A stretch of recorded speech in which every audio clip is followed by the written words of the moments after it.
We are here at PAX Unplugged 2021, and of course there are plenty of booths to see, but also a great game library to check out. There are plenty of great games to look at, but one we got the chance to play is a new one, and that's Seven Wonders Architects. This one should be coming out to retail about now. You might be able to find it online or at stores near you, but it's fresh off the presses, and we were excited to get the chance to try it out. This is, of course, based on the original Seven Wonders, which is a card drafting game in which every player has an ancient civilization, and you're trying to build up your wonder, drafting cards from hands between different players that will give you resources or points or military power. This is the same basic idea, but it's a little quicker, a little simpler, more streamlined. The first thing you'll notice is it really focuses on that wonder building aspect, because now you have an actual set of tiles that represent your wonder, and you actually get to construct it and see it flip from its construction side to its completed side as the game progresses.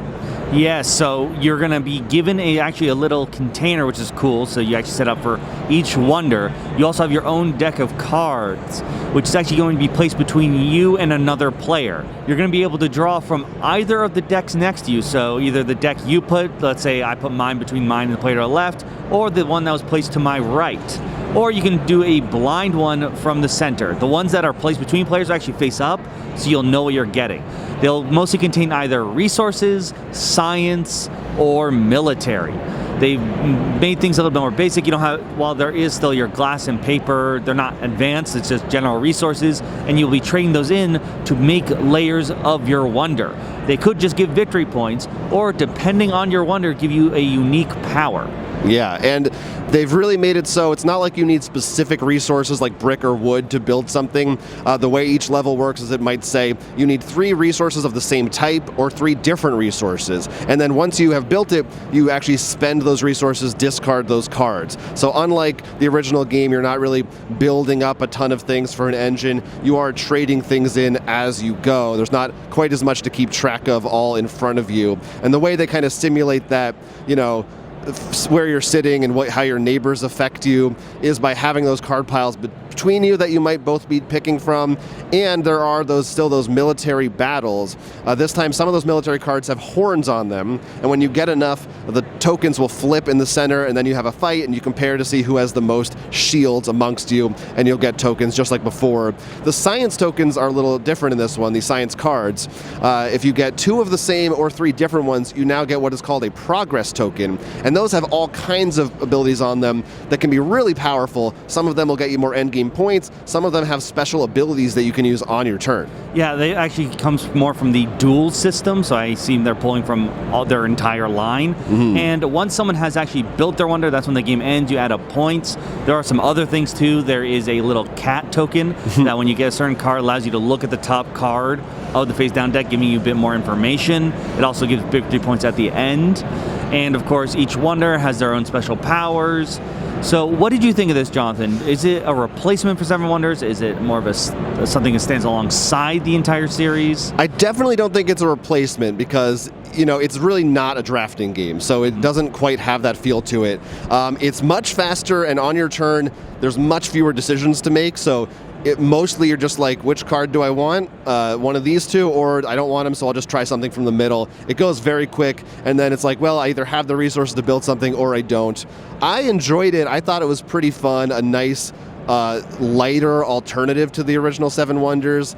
It certainly isn't that game, and it certainly doesn't do what it does. The way I view it, but it's similar. Yes, the way I view it is it's like Seven Wonders plays really well when you get to like 5, 6, 7. Duel's obviously 2-player, and this would be great for your 3, 4, 5.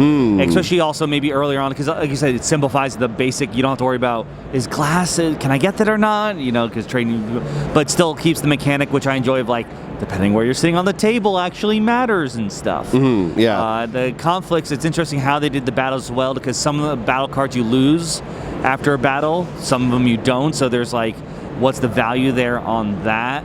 And the wonders, it plays a little bit quicker.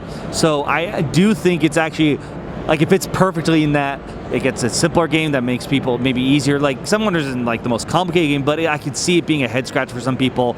So at the very least, you go in there, you can just focus on if you've never drafted before, not just the symbols as well. But it also, I need to play more, but like but it looks like it'd be solid at a certain player count that the other two maybe are a little bit, well, obviously Duel can't reach that, but they're a little bit weaker on. So it's almost like they're going for the whole stretch. Yeah, I think that's probably true, and it's different enough from Seven Wonders that I think it does scratch a different itch. It was really fun. I do think just the visual component of actually seeing your wonder get built, it's simple and it's silly, but it's cool and it's interesting.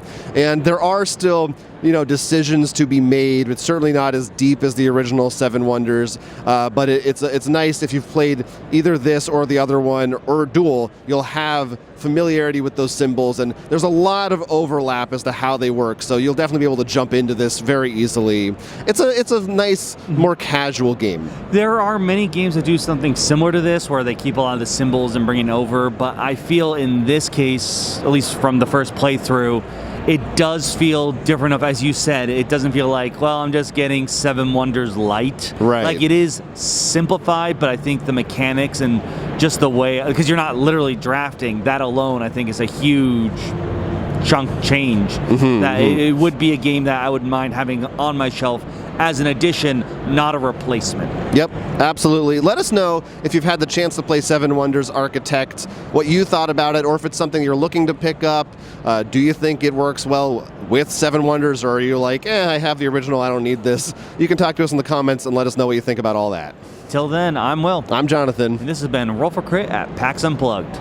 You have reached the end of the video, but before you go, don't forget to hit that like and subscribe, and maybe try to help us out on Patreon if you can. If you want to hear more from us, we've also got a podcast. This is released weekly, and there'll be links down below for wherever you want to listen to podcasts.